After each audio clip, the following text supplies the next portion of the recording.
Hi guys, I'm back with another recipe. Today I am making gising gising. So these are the ingredients. We have some cut up string beans or French beans. We have some onion, ginger, garlic, and red chili. We have bagoong or shrimp paste. I have some shrimps. I have some imitation crab, coconut milk, pepper, and oil. Okay, so let's get cooking. Okay, so I started the dish by sauteing in a little oil the garlic, onion, and the ginger. And then I'm gonna add in our imitation crab. And then let it cook for 2 to 3 minutes. Okay, so after 2 to 3 minutes, we can add in our shrimp paste or bagoong. This is 1.5 to 2 tablespoons. Okay? Or depende sa inyo, sa panlasa ninyo. Okay? But that's how much I put.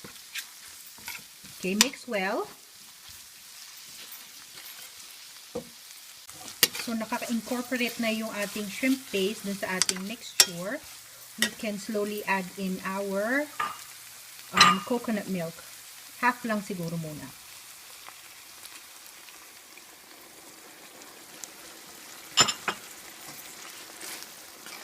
So, you let this boil for about 5 minutes. Cover this. Okay, and then we can add in our beans after. Okay, so after 5 minutes of boiling and simmering, we can add our chili. And then pepper.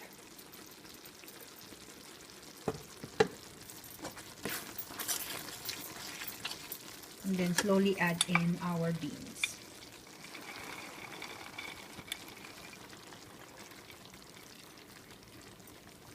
Mix well.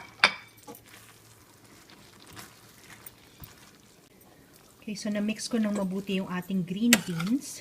Now we can add in the remaining coconut milk. And we can also add a little water.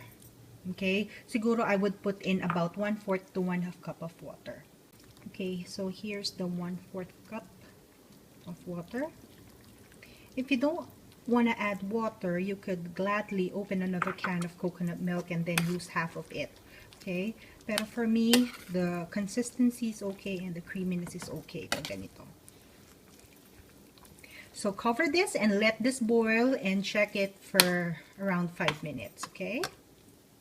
Okay, so this is what it looks like after 5 minutes. Medyo matigas pa yung beans. So I'll give it another 3 to 5 minutes. But I tasted for seasoning and I needed about a tablespoon more of the shrimp paste. So we'll add it there. And if you notice, I haven't put my shrimps yet because madali lang naman yung shrimp maluto. And if I put it kaagad-agad dito sa dish na to, medyo rubbery na siya at overcook and we don't want that to happen to our shrimp. So at the very end, that's when I'm gonna add my shrimps, okay? So we'll cover this again and wait for 3 to 5 minutes. So after 5 minutes, the beans are cooked. I slowly added in our shrimps and then turned off the heat, and then the residual heat will just cook the shrimps all the way through. So here's your dish, your gising gising. I hope you give this a try and please let me know what you think. Thank you.